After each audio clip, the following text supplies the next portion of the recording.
Hello, everyone, and welcome back to Do We Know Them? We've made it to episode 197. We're almost there. We're actually at 197 this time. It is not a joke. Well, it wasn't a joke when I said it either. I was just confused. No, you're very confused. Like you were shocked, actually. Yeah, and also I've decided I'm going to start wearing Christmas sweaters and I don't care. Oh, are you wearing one now? Yeah, it's Max. It's the Grinch's dog. Oh, well, I'm saving mine for December, but I did just buy 2 at Target. Well, I figured if I start wearing them now, then it gives me an excuse to buy more. Oh, I like that. I was just not going to wear the old ones that I have. We have to do matching jammies. Should we get the for the mems ones? For the mems?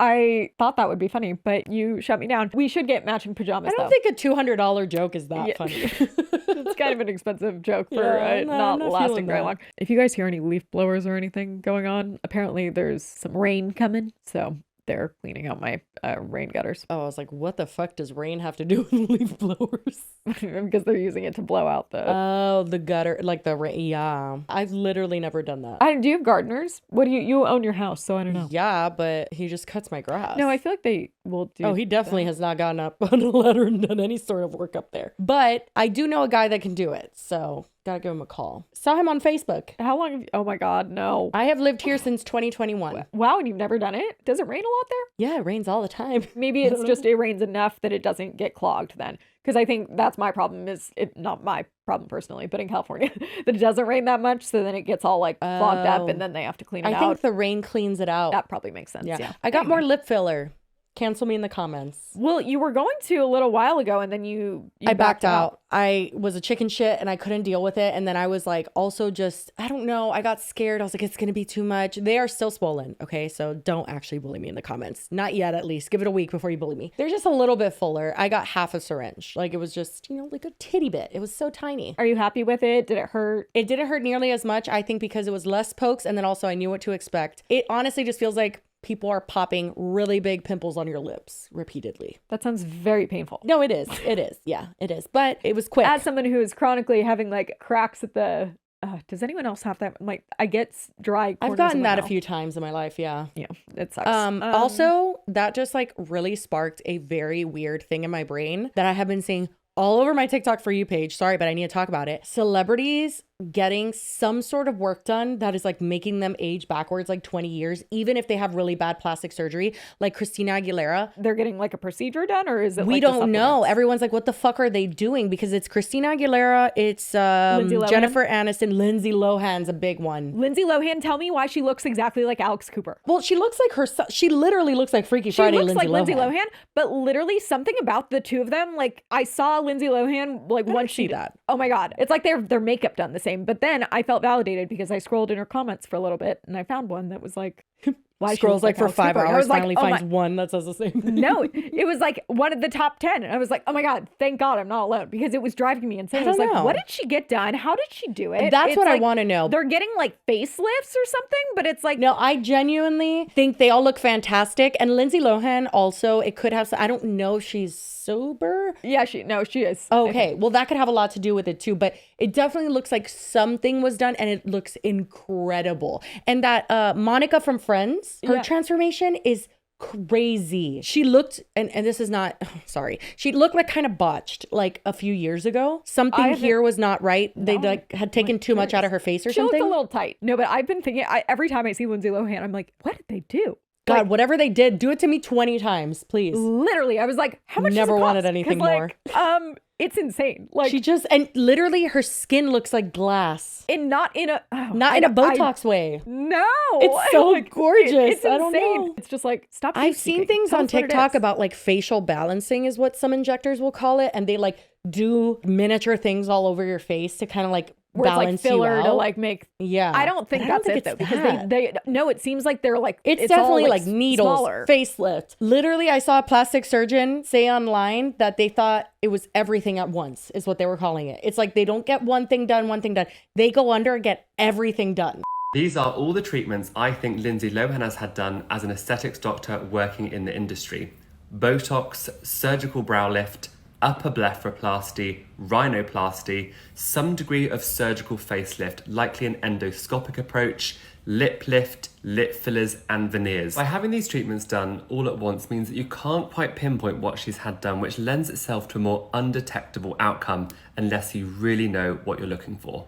But here's the thing. When are they recovering? They don't like disappear for a long period of time. It's like Christina Aguilera, for example, like she's been... Well, yes, they do. If Christina Aguilera disappeared for a month, nobody would notice. You know what I mean? Like a celebrity can go away for a month and they're fine. But also it's like a long, like, I don't know. I feel like the people that have been doing it haven't though. Like they've been doing like press and like Lindsay's been filming fucking Freaky Friday sequel. Yeah, but she could have done this way before that. I don't know. I think that everybody's beautiful. You don't need to do anything. What I do like is that it's correcting a lot of like the bad plastic surgery. You know what I mean? Because that can get kind of scary. Yeah, no, we need to know. We need to know. Somebody find it out. One of you girls has to know. You guys are smart. My mom's like, you need to drink more water, which like, yeah, I'm sure I do. But or just any water. I don't feel like just a drop here or there. When you're in the shower, just open your tongue. No, but there have been periods where I've really committed to drinking water a lot. Yeah. And my mom was like, you need to do it for like months. It's not going to be like a few weeks. True. And I'm like, yeah, I know, but it just doesn't feel like it. I don't know. Is it like painful when you drink water? Like, do you really hate it? It's just like a chore. It just feels like I have to like, I don't know. Like you don't reach for water because that's what you want. No. I feel like I used to drink a lot more liquid. Like when I was working at Clever, I was drinking like 5 Dr. Peppers a day. I just like don't drink that much liquid anymore. Like I do when I eat. And then it's kind of just like, I don't know. I'm just like not that thirsty. Do you pee? And then randomly I'll get like really thirsty. But yeah, but no. I don't know. I don't know if I pee. You would definitely, based on my water intake, I can't think of like how often I do. I mean, I definitely...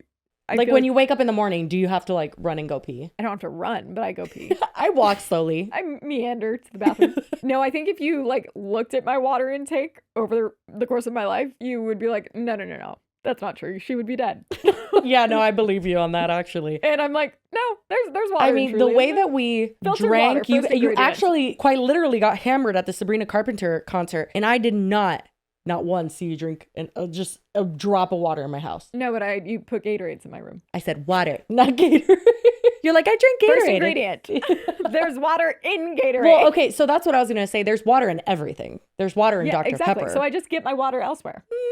Okay, maybe we can work on those flavor drops that you put in water, like the water top. I've tried those. Girls. I don't like those either. Oh, well, any suggestions? We're gonna have to like. I feel like when you're like 50, I'm gonna have to like order you IVs to your house. So yes, I'm okay with that. Put some NAD in it. Okay. Anyway, shall we move on? We certainly shall. Some people like our tangents and just rambling, but other people do not. Yeah, I won't say one names. person in particular. Let's move on to our first topic, which is the hairstylist that is being sued by a former client. I feel like at this point... She's being sued? She's being sued, Oh, yeah. I actually did know that, yeah. Yeah. Well, the thing is, like, I feel like we've just been here. How many times do we come to client and service worker are fighting? They're being sued. One person's stalking the other. What the fuck is happening with these people? I just am like, unless you're gonna get this like crazy insane payout, who wants to do that? Like we're still waiting. It's been a year. I think, no, December 15th was when she filed it. But it's been almost exactly a year. And I'm like, can we just... I'm over it. Does anyone want to be here anymore? No, I think that there are some situations where small claims court makes sense because it's less time, less money. It's just less commitment in general. Yes, and I do think that that's a smart decision.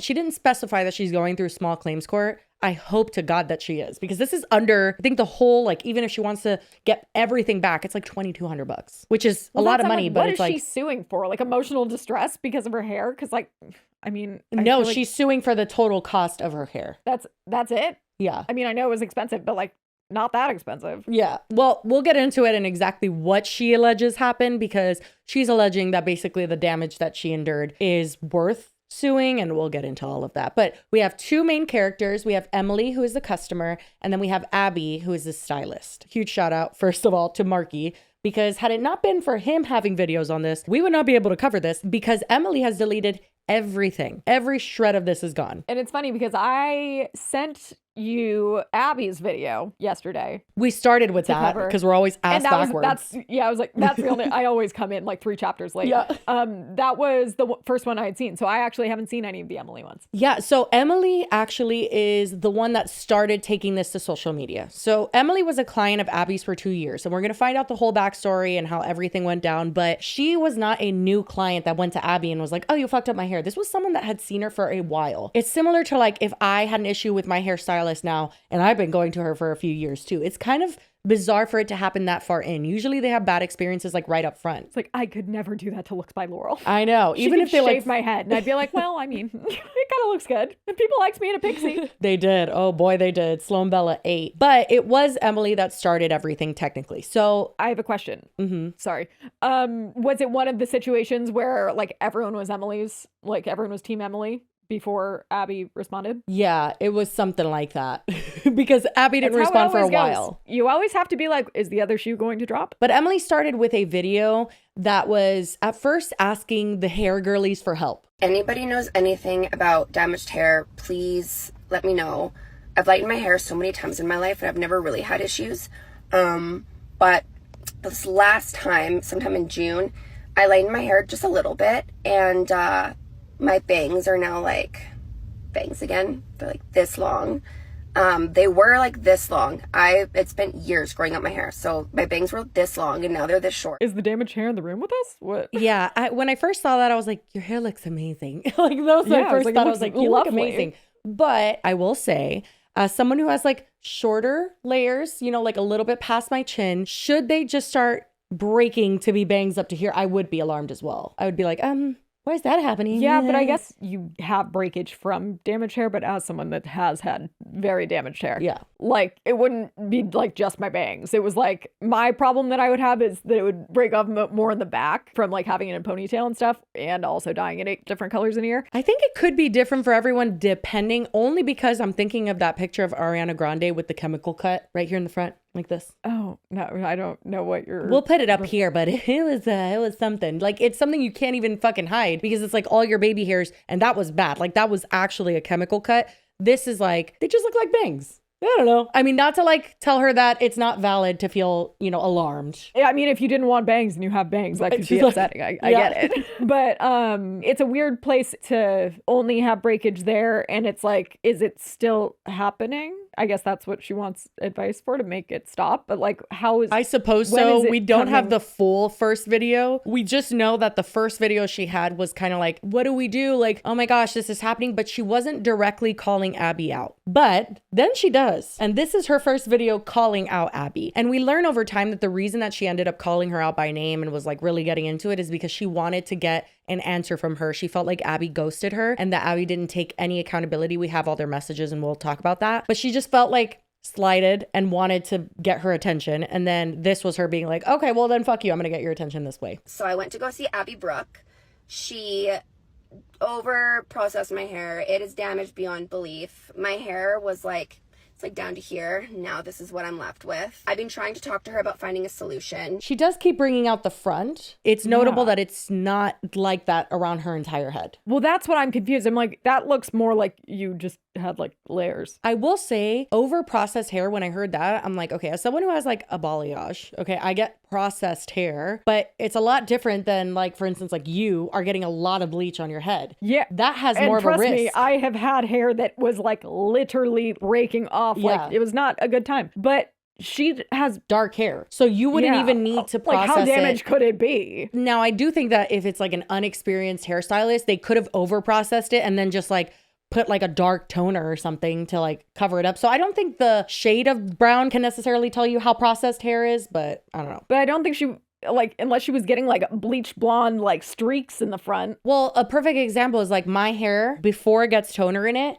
is bleach blonde. Like they do bleach it, but I don't think it's as much as like if not like bleach blonde. Like it's white. What? Yeah, my balayage is like white before they tone it. But not like your whole head, I guess. No. No, but also even then, I'm like, to get my hair like bleach blonde, which is why we still haven't done it, it took us over 9 hours the first time. Jesus. And I have like light brown hair. Like I would have even said I had blonde hair, but I may just be dumb and not know exactly how it works, but her hair's so dark. I'm like, that would be crazy to over I just like, I don't see, like, it doesn't look like she got a super dramatic balayage. But also, again, if you don't want bangs and you have bangs, that's unfortunate.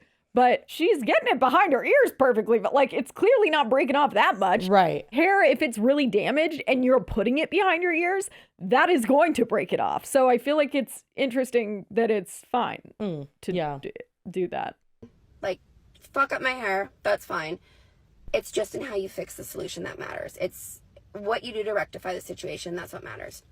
So for the past 3 months, I've been trying to talk to her via DMs, even in person, about the damage, and she's just kind of like shrugged it off and blamed me for it. The only reason she reached out to me was to tell me to take down the review. I put it up, not to be petty, but just because I wish that one of the many girls that messaged me saying they had the same experience with her, I wish one of them had written a review, so maybe I wouldn't have gone to her and I'd still have my hair in my head. After gaslighting me, she pretty much told me that there's nothing she can do to make me happy, even though she didn't offer any solution or try to do anything. And so she's been ghosting me. I said I wanted to talk to her in the salon. Immediately, her mom runs up to me and is in my face, trying to talk to Abby. And I pretty much showed her, I said, hey, I figured I'd come and show you in person. This is my hair. Nothing that you lightened is left in it. Like, what can we do? I've tried to talk to you. You've ghosted me. You won't respond to me. I'm desperate. The whole time Abby's sitting there smirking at me. She wasn't concerned at all. She had no compassion. She didn't care. She goes, Emily, I lightened your hair 4 months ago. I said, no, it's 3 months ago. It was June. No, it was 3.5. Okay, Clinton King.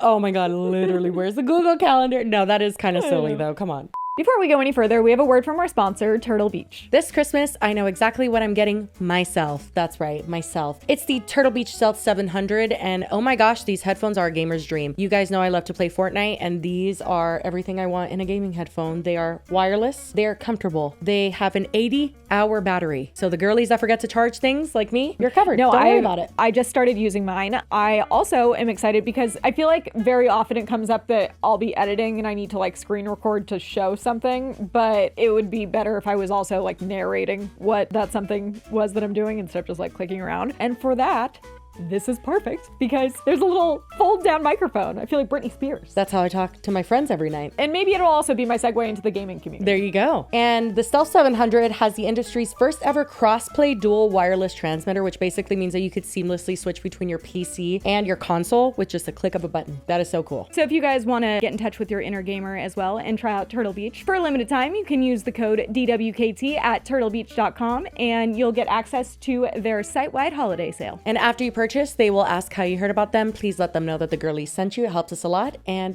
yeah, happy holidays from Turtle Beach.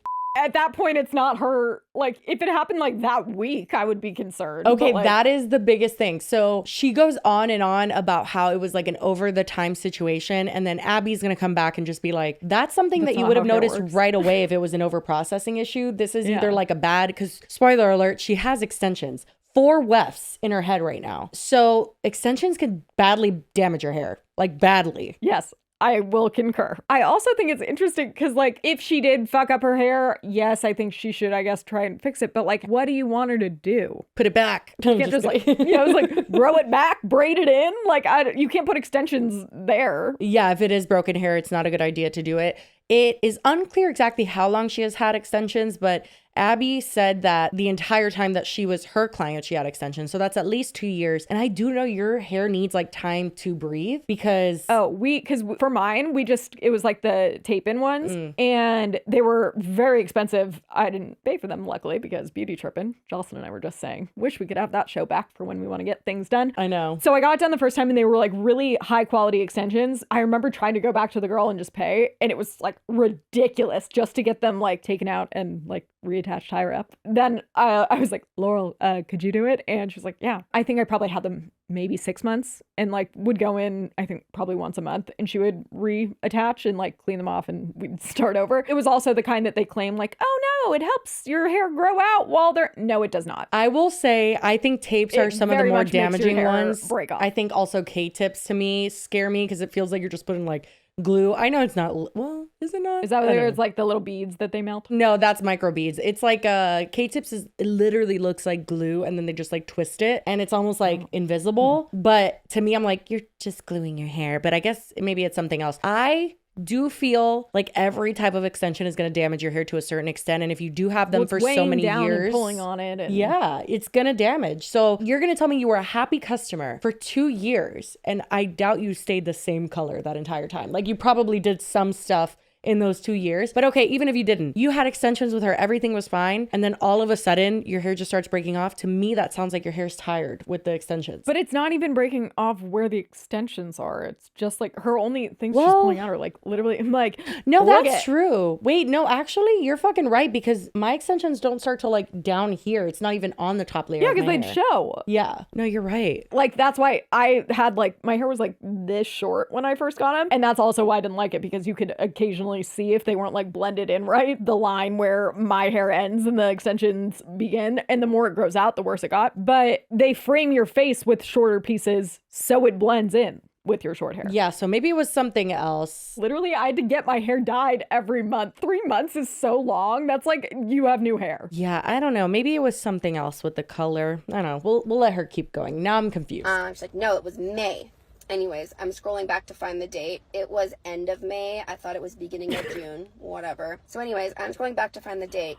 And she's going, it's May. It's May. Look. She grabs me so aggressively in the middle of her studio, in the middle of her salon. Anyone that was there can attest to this. She grabbed me super aggressively, yanked me over, and shoved her phone in my face to show me the date of our appointment. Anyways, she yells at me to get out. She's pointing at the door. I pretty much lose all air of composure. And I was just flat out like, it's astounding how you treat people. I have been a client of yours for 2 years. I've given you my business for 2 years. I have given you multiple clients and referrals. And the second I have an issue and I'm no longer giving you money, I'm irrelevant.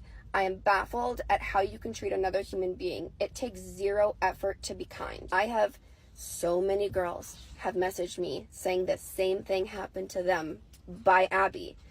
A bunch of girls that used to work for her messaged me talking about how she would yell in their faces, threatening legal action because they wanted to leave because the work environment, which I witnessed, is super toxic. Okay, first of all, not her saying she lost her composure, but then like continuing to act like what she said was like very put together and composed. We do have receipts from the alleged victims of Abby. Girls. Yeah, the other girls that came forward. So, which also, she's kind of mixing complaints here. Because like clients and then people who worked for her. Yeah, and like the quality of the work, but then also work environment. And it's like, well, these are different things. I mean, she could be horrible at everything, but maybe focus on your own. Yeah, so one of them was a message that someone sent. By the way, we've said this a million times, but we'll say it again. These have to be taken with a grain of salt. Whenever a story goes viral or gets any sort of attention, you're always going to get people that are like, yeah, like totally like same. And I would say maybe some of them are true. I'm not saying there's no credibility here.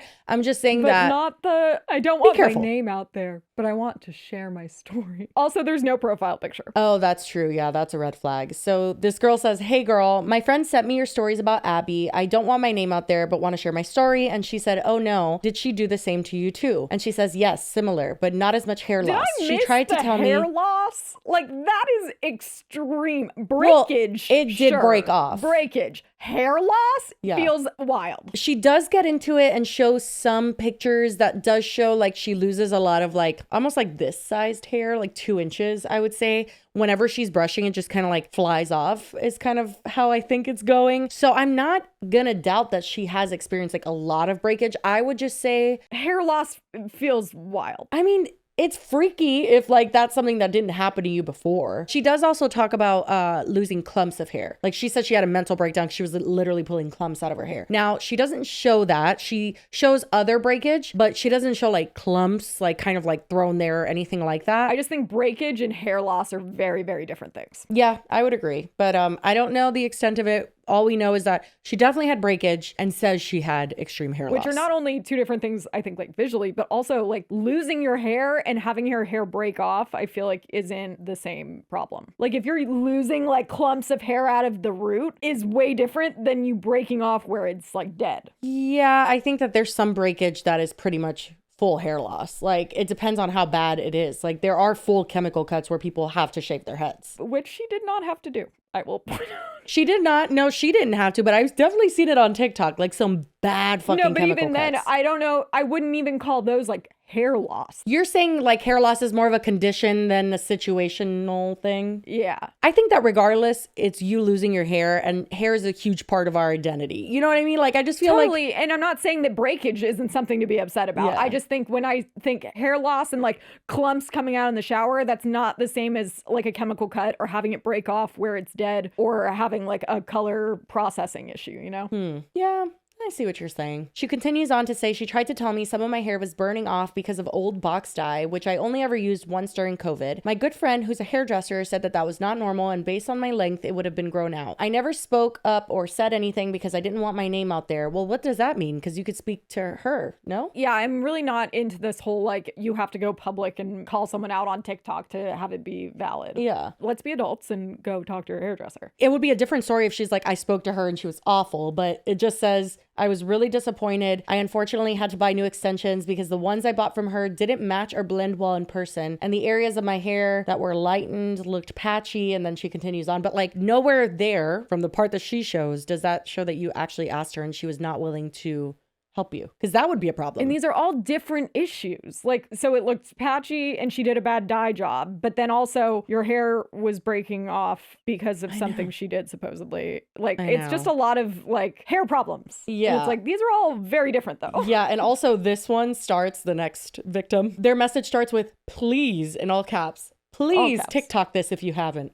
That's a red flag. I find things just go so viral on there. What? These are weird. That is interesting. We've, myself and the girls at the salon I work at, have been following your story so closely and our hearts are just shattered for you. Nobody should have to go through this. You are truly not the only one. I do know someone personally that's hair was also destroyed by Abby. Destroyed was in all caps. I didn't just make a creative decision. Yep. And same story. Ghosted for weeks. No compensation, no offer to fix, nothing. Plus, she installed extensions on her too. So then on top of ignoring her about the bleach fuck up, her extensions weren't getting maintenance properly. So she had to take them out because she was getting fucking bald spots from the K-tip she used in the front. Question, you're saying that she got ignored because of the bleach fuck ups. And because she was getting ignored from that, she also got ignored with her extension move ups. Like when I go and get my extensions moved up at the salon, I book my next extension move up. Like it's just, you have to maintenance it. Otherwise you don't get extensions. Like you have to do that every 5 weeks. So that seems bizarre that you wouldn't have an appointment. If they were really ghosting you, then go to someone else. What I will say is that it just seems a little bit suspicious that she didn't already have a move-up extension appointment, and that also you couldn't just call the salon and just be like, hey, I need a move-up extension appointment. Don't even talk about the bleach. And then when you go, just be like, hey, what the fuck? Like, I feel like a lot of this is like maybe miscommunications or lack of communications, and then being like, she just ghosts me. Like, and then my extensions got all tangled and well, that sounds also like you left them in. During COVID, I had to have Nasim cut out my extensions, like the threads. And luckily, no hair was gone, but like I couldn't leave that in there because if I left that in there, I would have gotten bald spots and shit. You can't have that weighing down on your head and not having it moved up. Well, and especially if there's bleaching going on as well. Yeah, it just seems like this was also user error that they're trying to, but I don't know. It seems like a lot of people that didn't know what goes into having extensions and then didn't necessarily maintain them correctly. And then we're like, why is my hair getting ruined months after I saw the hairdresser and then blaming her. Like if I blamed my hairdresser for my hair like breaking off, but I had gone and dyed my hair 8 different colors and like had her bleach it again, that would be insane for me to be like, it's her fault. Did she tell you before it broke off that it was going to be bad for your hair? Yeah, and eventually, and like we wouldn't bleach it between every color, but like if it was orange and I wanted to dye it purple, it's not really something you just like can put on top. Right. So she'd use like a color remover or something. And eventually we came to the decision that we didn't want to bleach it. So I did blue and then I did like a shadow root. And then that was a disaster because after a while I didn't want it anymore. And then we had nowhere to go but bleach. But it was like her being like, okay, well, I don't think we should do that. And I'm like, well, you're going to do it anyway. Eventually, then I just had to be like, oh, I accept my fate. Yeah. But like, no, it wasn't ever like her. I feel like hairstylists, and I can't speak for all of them, obviously. Maybe there are some that lie to their clients, but I feel like they're usually pretty upfront because they don't want situations like that to happen. It'll reflect badly on them. And she writes at the bottom of this, because this was an Instagram story, it says, how does Abby keep getting away with this shit? My top layer of hair is now at my ears, and I've lost well over 6 inches of length now. Probably closer to 9, give or take. Fuck doing this to people. I'll die on this hill. So she's very much presenting all of these anecdotal stories that are not verifiable as fact and as speaking a need for her to like silenced victims. Yeah, it's like, oh, we need to hold her accountable. And it's like, yes, but I also would rarely think that any of this would be helpful. Like ever. Like I get it. You're like, oh, this person, I strongly believe that she's a reason for my breakage, whatever. But at the same time, is posting a bunch of like non-verifiable stories really the answer? Well, and like, I don't know how many people that follow you are like, is this gonna show them the light so they don't go see the same? Like, how many people are going to your hair, you know? Leave a Google review and be done with it, which I know she did. Yeah, and it's also worth noting that Abby owns her salon. I think she has 8 other stylists. And I mean, could it happen that someone opens a salon and sucks at hair? Sure. But is that likely?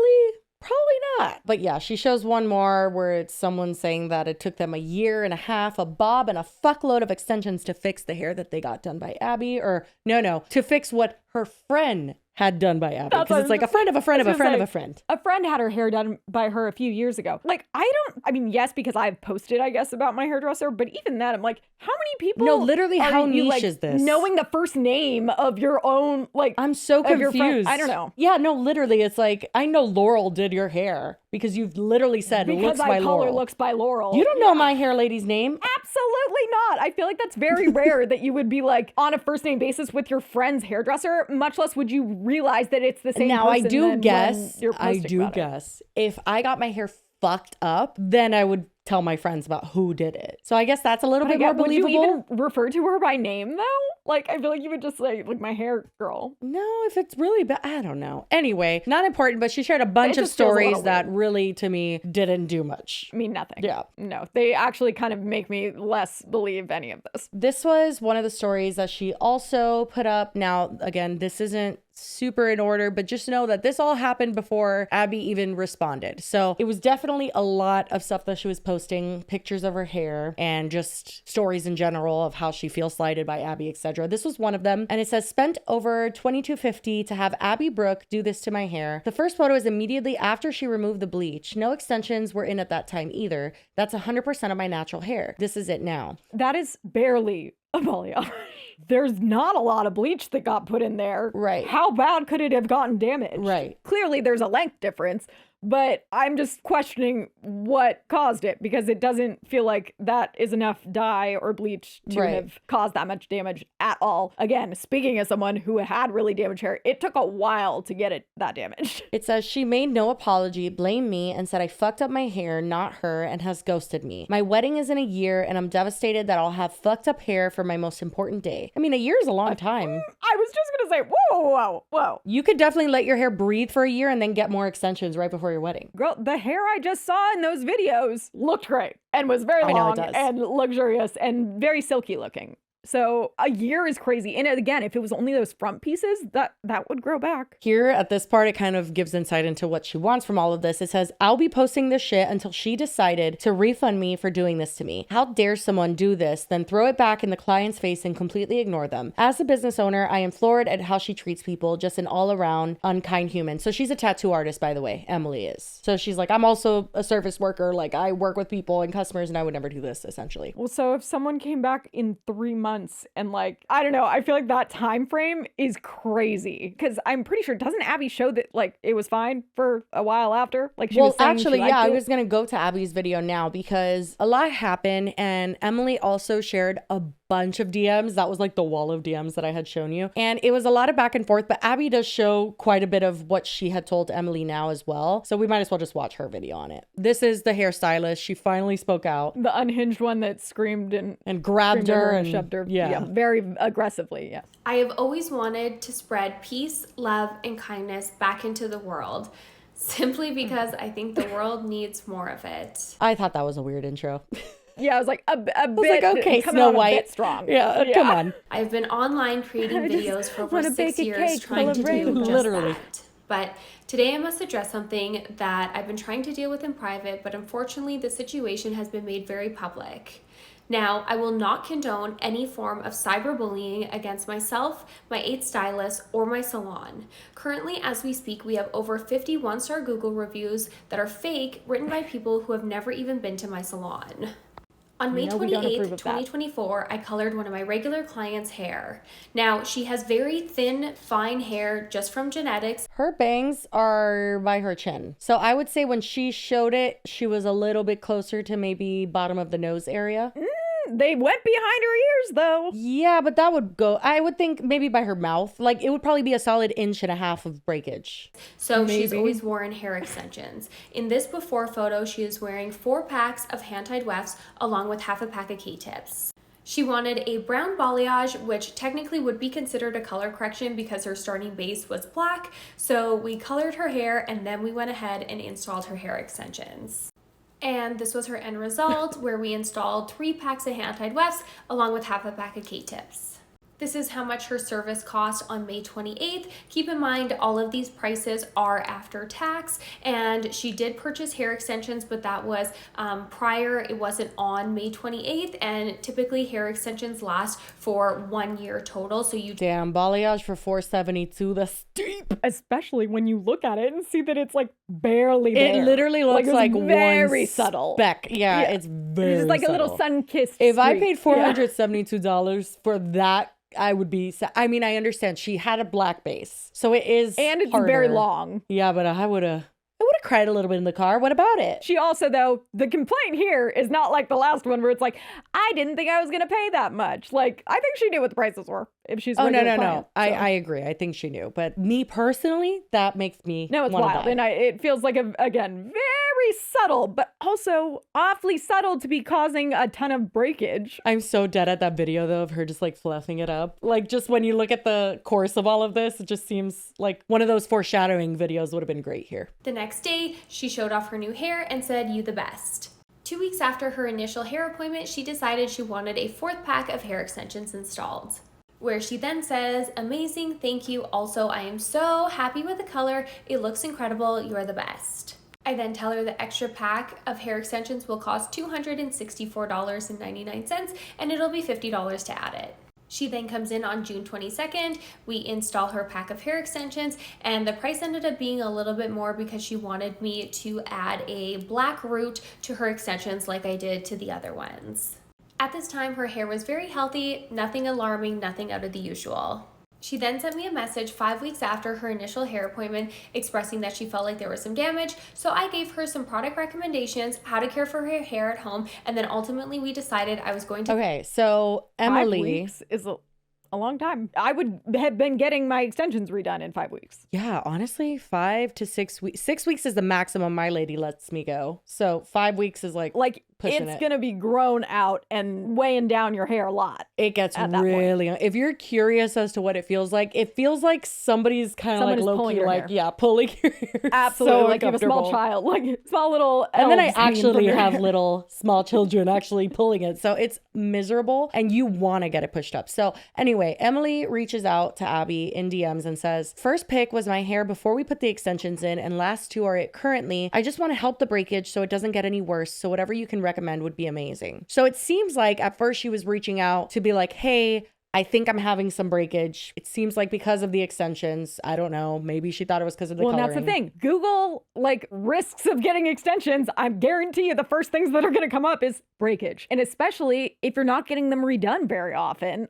like that's exactly what's going to happen. And I can confirm her response, which the hairdresser responds and says, "Hey, really try to avoid any ponytails, especially when sleeping. Braids are your best friend." You guys, I've always had a problem. I'm not a good braider. Never been good at it. It's actually kind of Didn't we do a whole episode touchy on subject. beauty break of that? Literally. And you guys probably ripped out my hair because we used one of those fucking things. Yeah, that was fun. But when I got extensions, that was something that was like, you need to braid it so it doesn't like basically break off when you're sleeping. And guess what? I learned how to do it. It didn't look great, but I learned how to do it enough that I could do it for sleeping. And then also satin pillowcase I know is helpful. And basically that is standard. It's going to break off if you don't take care of it. Yeah, actually, when I got my extensions, she offered like this little care card because there's so many rules to having extensions. Now, do I follow a lot of them? I don't know. Actually, I forgot what the rules were. Yours also aren't like super long and like gonna get caught on. No, like, but I it's feel like heavy. They are super heavy because I did get like multiple wefts on what. Anyway, it's a whole thing. because you got it was more like volume than it was length. Yeah, I am but- going to get some for length soon, I've decided. Anyway, Ooh. but I cannot sleep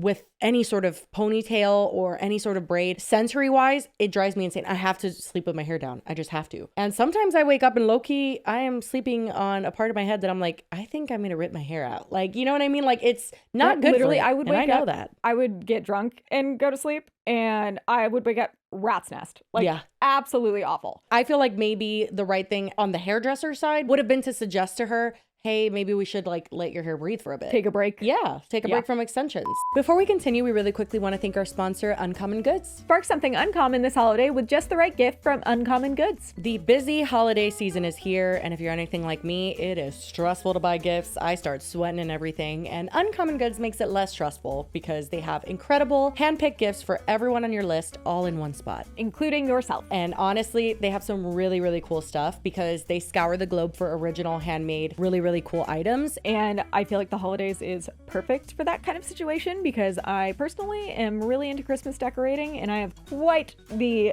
situation developing in my living room right now. And Uncommon Goods has so many ornaments, and I feel like ornaments are good to like find nice, like unique ones, so it's not just like the same as everyone else, and I'm very excited about it. And with every purchase that you make at Uncommon Goods, they give back $1 to a nonprofit partner of your choice. And they've actually donated more than $3 million to date, which is really cool. So if you want to get 15% off your next gift, go to uncommongoods.com/DWKT. That's uncommongoods.com/DWKT for 15% off. Don't miss out on this limited time offer. Uncommon Goods. We're all out of the ordinary. That's for sure.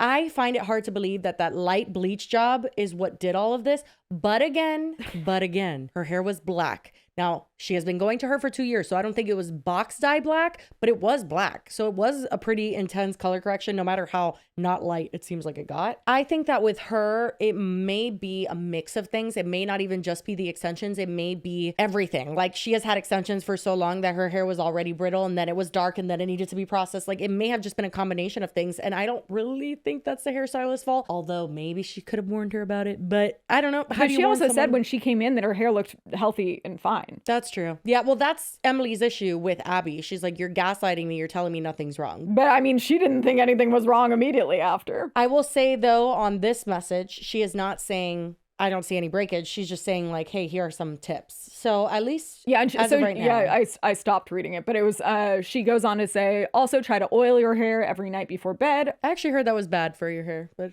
okay. I've heard from some people that it's like, they had kind of like a hair transformation. It's like, what did you do? And hair oil is their secret, but I don't really know how to use it. I like serums. I don't like the oils. It's too much. Anyway. Recommendations, how to care for her hair at home. And then ultimately we decided I was going to see her hair in person again in 10 days for her extension maintenance. So we would discuss when we see it in person.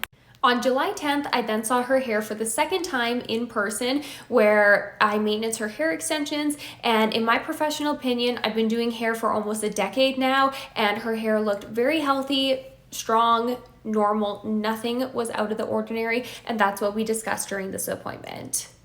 My mom loves to support the women who support me, so 2 months after I initially did her hair, my mom decided to go get a tattoo from her. It is July 16th, you can tell, and she decided to take my mom on as a client.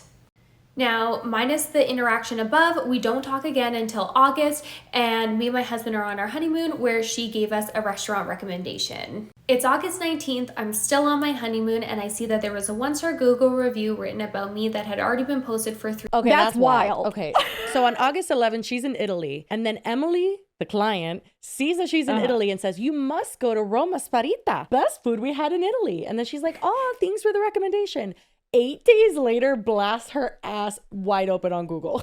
That's crazy. That is not a recommendation from someone that feels passive aggressive and resentful and is like hoping your salon fails. That's someone that is like, more importantly, I feel like girl. that's not someone that genuinely feels like you've ghosted them and you're a horrible human being who just doesn't want to make it right and doesn't care that she's experiencing breakage. No, that's what I'm saying. That's not like feeling this resentment that she's like being passive aggressive and saying, no, like she was offering a genuine recommendation. And I see that there was a 1-star Google review written about me that had already been posted for 3 days at this point.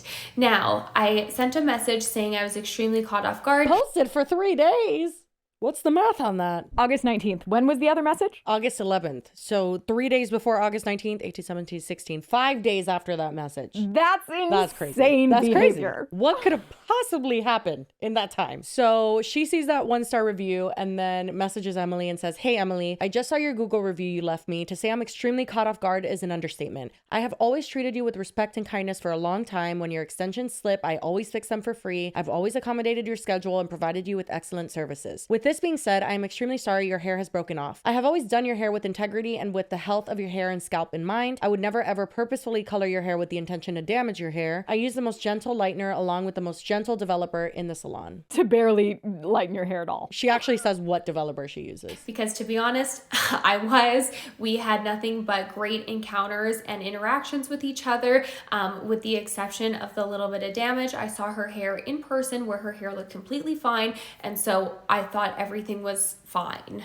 You can pause to read my message. She doesn't show the part directly above this, but I guess she's trying to say, like, I informed you. And then it says, at your hair color appointment in May, in order to lighten your hair, we must strip the color molecules, which then pulls the nutrients at the same time. The part I stress most during the service is that tying your hair back after a lightening service has to be limited. Since you work out heavily and do jujitsu, your hair is constantly pulled back and being rubbed against the mats. The before photo you showed in your Google reviews is the back of your head, where everyone's hair is longer. Then the after photos are the front and bottom hairline, which are our most fragile hairs on our entire head, which are the most common to break. That's an interesting observation, if that's true. Well, that's what I said. Like, I mean, again, look at mine even. Like, Same. Way short. Like, Same. I'm not going to go sue Laurel. That's because I wear my hair up constantly. I put it behind my ears. That's going to happen. I've had times where I had little baby hairs in the front and it's not fun.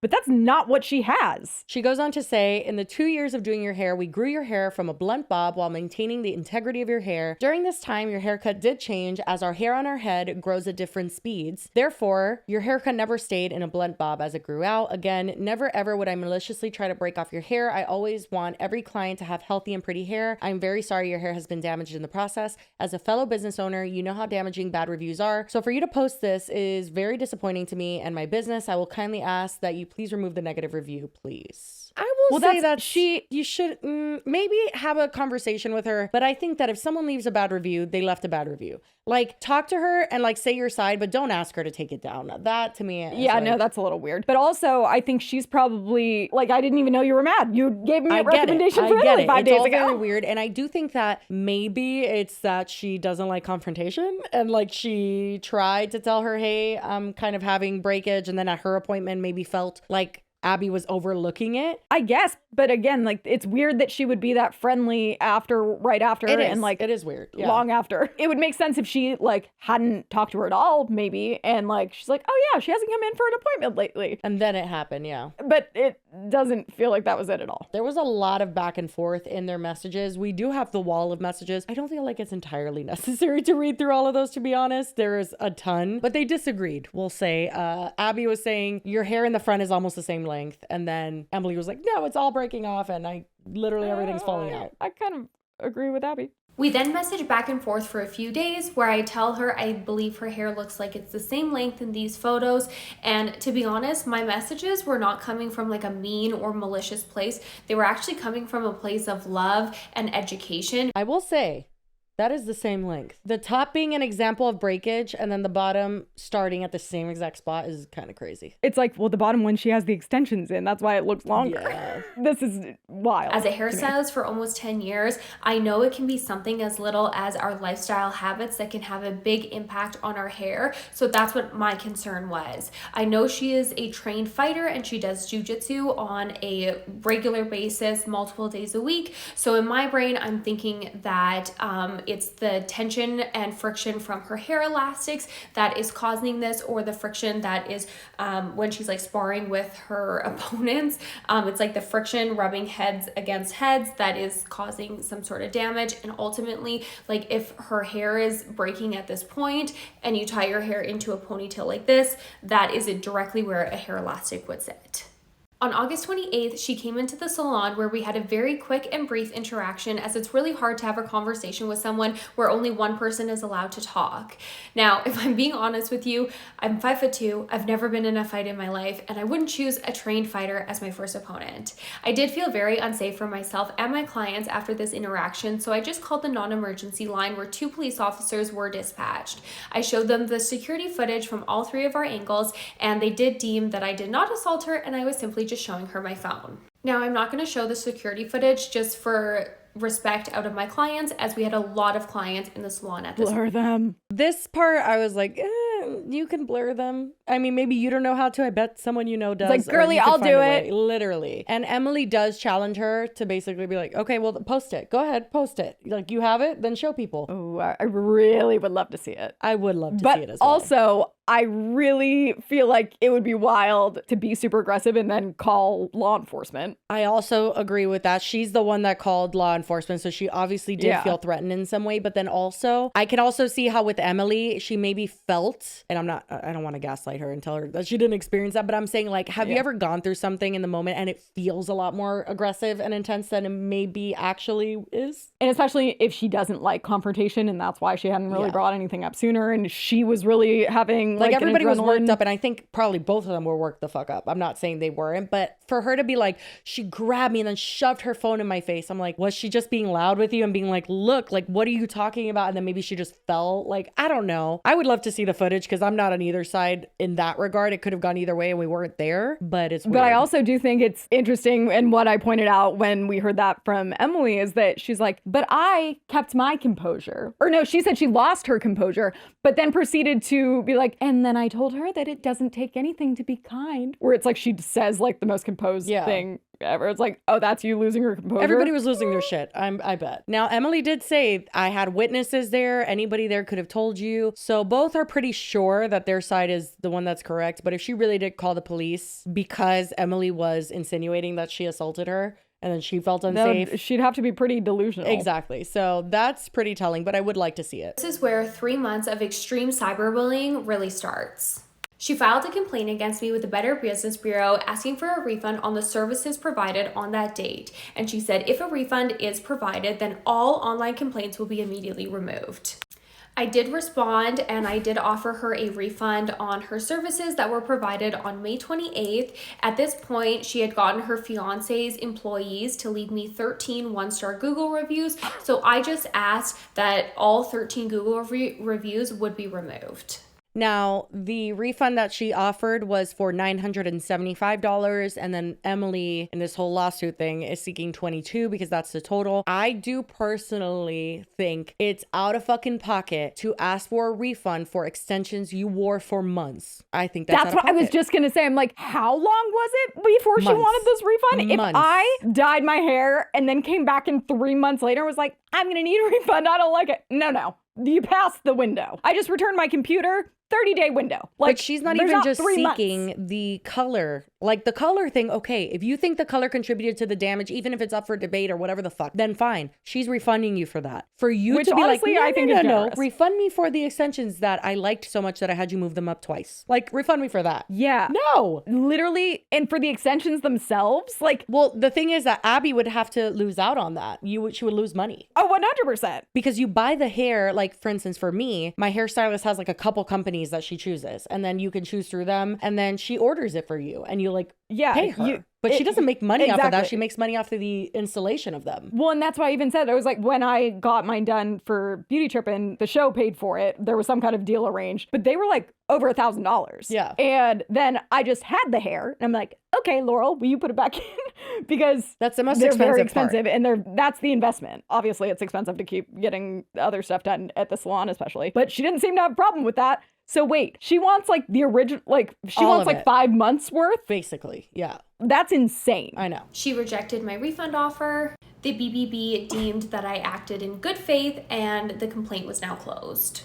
I did use 7-Vol to lighten her hair back in May. Now, for all my non-hairstylists out there, hairstylists can determine how strong their lightener is depending on what developer we mix it with. So we can mix with 7-Vol, 10-Vol, 20, 30, 40. The bigger the number, the more stronger the lightener gets. So I use 7-Vol on her hair.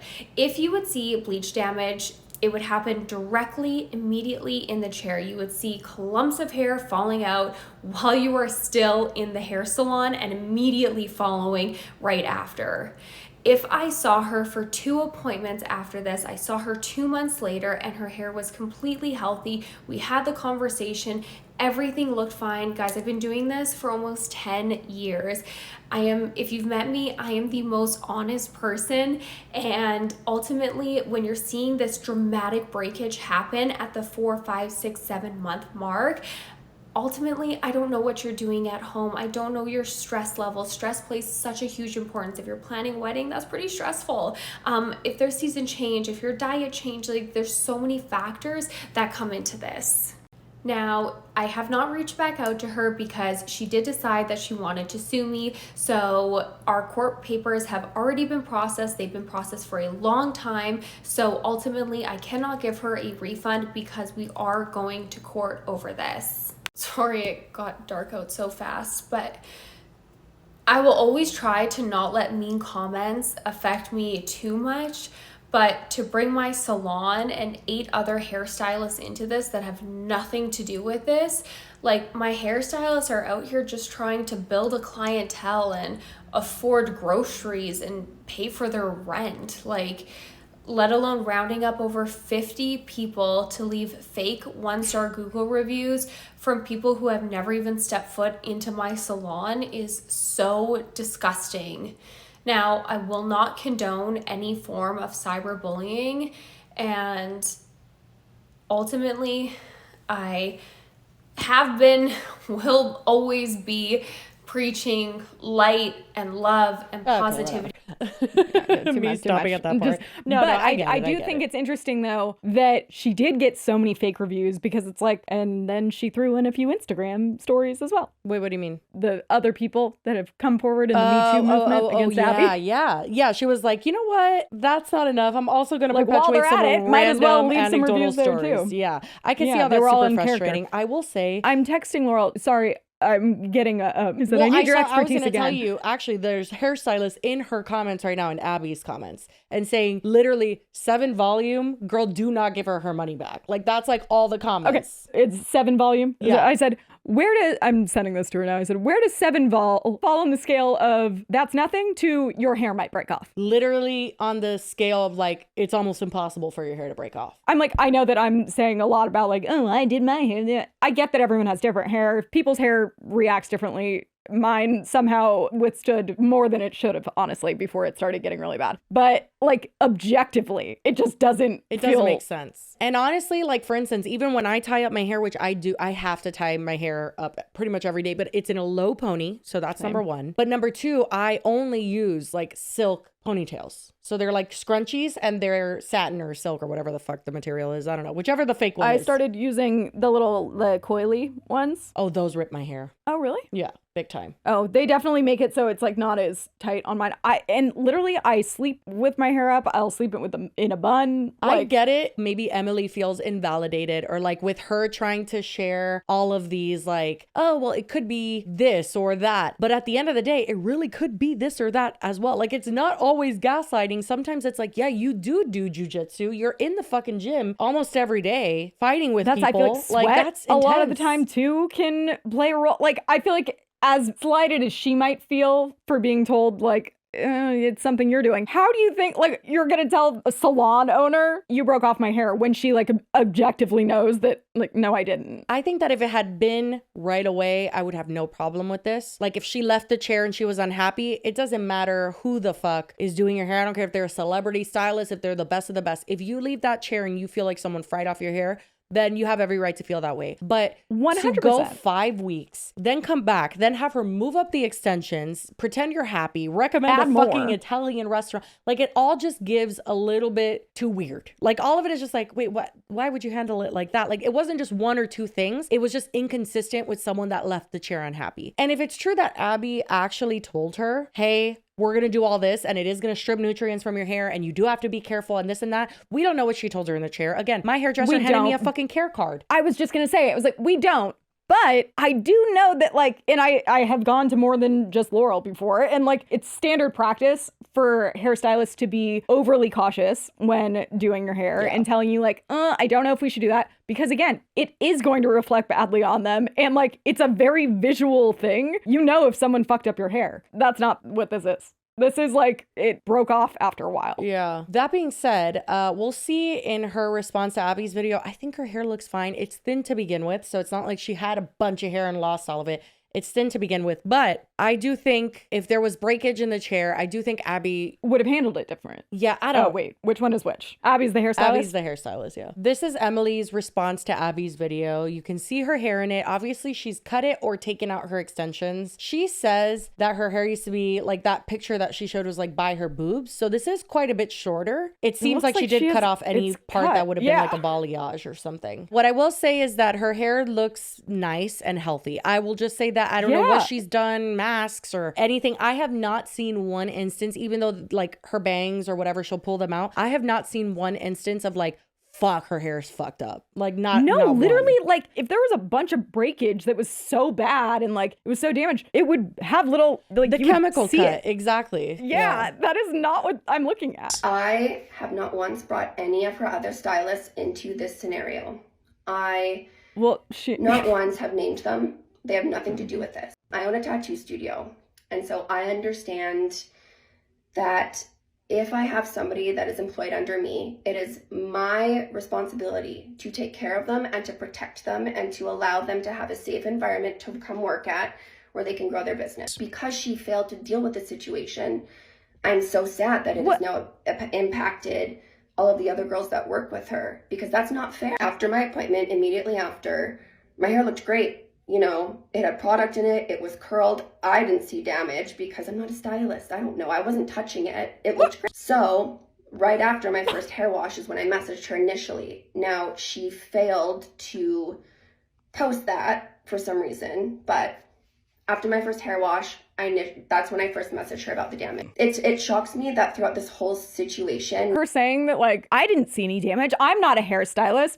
Well, you seem to be able to see a lot of it now. No, like, all of the messages, well, again, we came into this late, but all of the messages that I see here are after Abby sent the message saying, I saw your 1-star Google review. Abby's message to her about seeing it absolutely seemed like the first she was ever learning that there was any kind of problem. This is so weird. It shocks me that throughout this whole situation, not once was there any effort to sympathize, to apologize, to take accountability.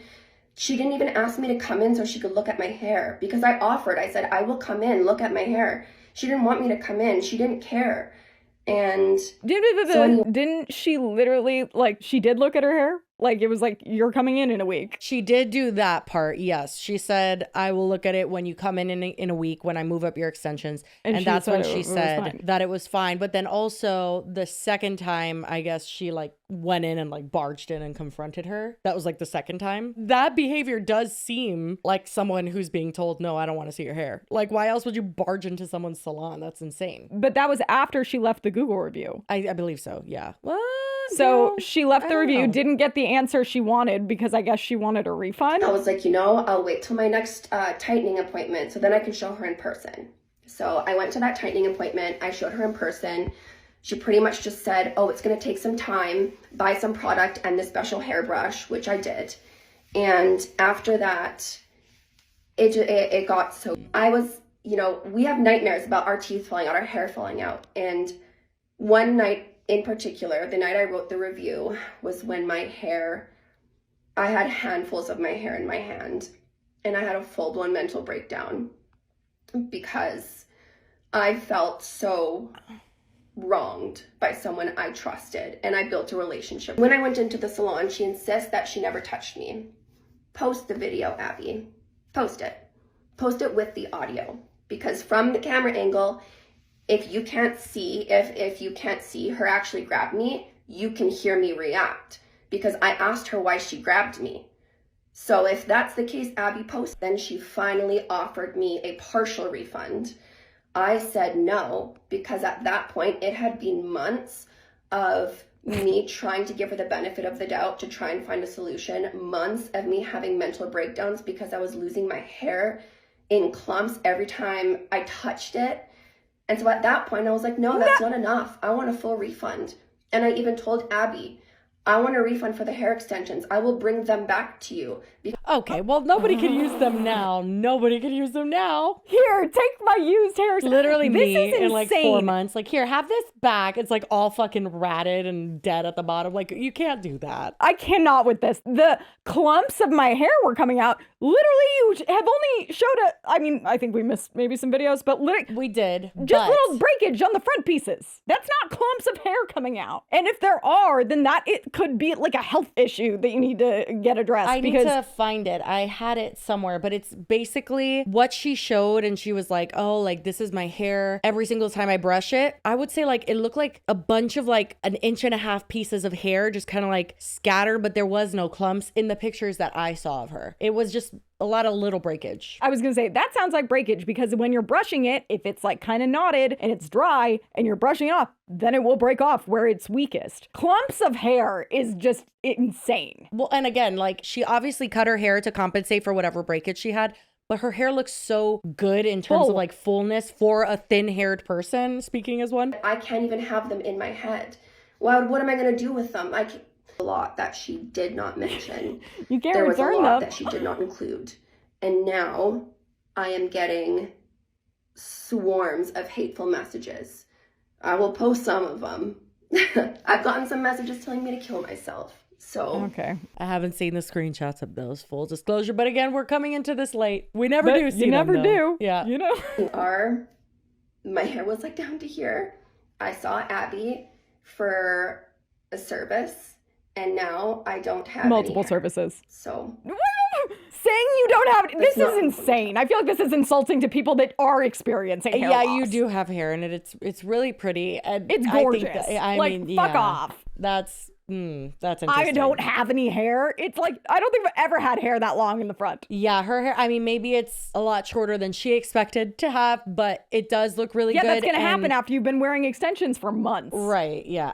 And her acting like, what am I going to do with them? Girl, you don't get to return them all dirty and ratty after you've worn them for 6 months. No, and she literally says her extensions were so damaged, she couldn't do anything with it. What the hell does that mean? That's not anybody's fault. That hair that she has on her head right now did not look too damaged to have extensions. No. So anyway, she goes on to delete all of this. Like literally that is why we're having so much trouble and things are edited together and we're trying to figure everything out. Because all of this is gone. And then she posted a single Instagram story to end all of it and said, I've removed all posts regarding this hair drama as my main objective was for Abby to stop ghosting me, and now she has. I'm happy Abby was able to express her side, although a lot of prevalent information and conversations were left out. I see no benefit in correcting every statement I know to be inaccurate, as I have everything I need and am eager to provide it in court. At this point, I'll be protecting my peace and won't be posting anymore, as the threats and harassment based on partial information was truly overwhelming. First of all, that's what Abby also got in the beginning. Like when you posted all your shit, Abby took a while and was getting a ton of comments of just being like, oh, you fucked this girl's hair up. So that's the internet, and you brought this onto the internet. And Abby was the one that reached out to you after you left the initial review. She didn't ghost you. Again, I think both of them have not shared an adequate amount of previous messages for me to make a decision on how I feel about that. Both have left out kind of what I feel would be substantial information. But maybe she did. Maybe Abby did talk to her before. And it does seem like they at least had some 5 rapport. days before they messaged. That's the thing. Yeah, they were talking. I just feel like the stuff that she's saying, like Abby could be bending the truth a bit in some aspects of it. But I feel like she's like saying things that we've seen, like that's objectively not true. Yeah. She continues on to say, for someone who doesn't tolerate cyberbullying, she's sure tolerating a whole army of it when it's directed at someone other than herself. Oh, come on. You can't stop people. I know. Well, the thing is that Abby didn't bring it on the internet. She had to kind of say her side because she had no choice. You had already done it. And she said multiple times in her video that she not that this is going to do anything. Exactly. So it's like she didn't send her army of people. She didn't sick them on you. And it's also not her job to delete everything now that you've deleted everything. When also you're affecting her business and also had all those fake reviews. You're both getting harassed, but hers is literally going to potentially affect her livelihood too. She says, after seeing the amount of other girls who've experienced exactly what I have, love, I know the truth will inevitably come out as actions in real life speak far louder than a meticulously curated persona portrayed on the internet. Are we gonna have a class action lawsuit against a hairdresser? I may not be as adept in this skill as she, but I do know I treat everyone with kindness in a way I only hoped Abby would show me. It's all a bit much. It's all a bit, your hair looks great. I think this was a misunderstanding. What are you talking about, Jessie? She has no hair. I don't know how I feel about this because like I literally have it in the back of my head with my extensions. Like, okay, this is like a limited thing. Like there's going to get a point where your hair's going to be so fucked up from them that you have to stop. My internal monologue when I had extensions was like, don't fuck them up. Don't fuck them up. Well, the thing is, if I had extensions for like 2 years, I think she had them even longer than that. But if I had them Laurel responded. Oh, what'd she say? I had said, where does it fall on a scale from that's nothing to your hair might break off? She says, nothing. That's what I use for a gloss.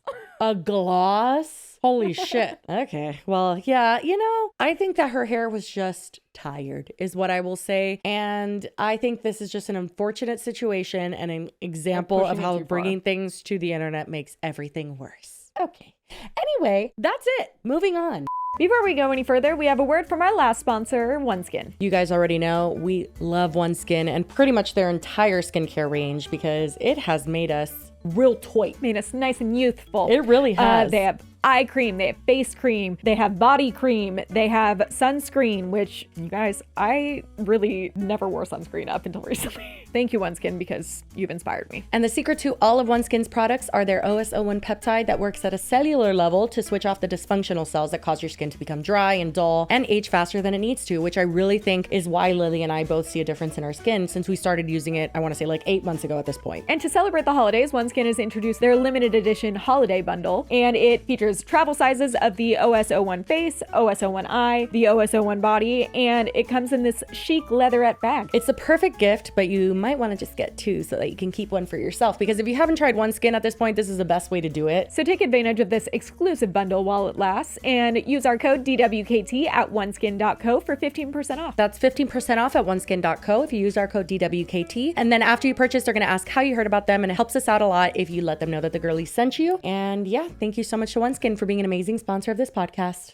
I was going to cover Jeffree Star being rude to an influencer, but I think we should just cover the mac and cheese thing. I didn't realize the hair thing was going to go on so long. I know, yeah. But I did want to cover the Kraft mac and cheese thing because, I mean, I would say it's kind of full circle. Not really. You like Kraft mac and cheese. It's no secret. I was going to say, because I have an affinity for mac and cheese. There's actually an entire battle of mac and cheese happening right now on TikTok in regards to Thanksgiving recipes, and people are very passionate about it on whether you put eggs in your mac and cheese, which I personally think looks like somebody threw up scrambled eggs in there. But I get it. It's how your grandma made it with a custard. I understand, but I don't agree. And I like a roux mac and cheese, and some people don't because when they cook it, they don't know how to do it, and then it's gritty.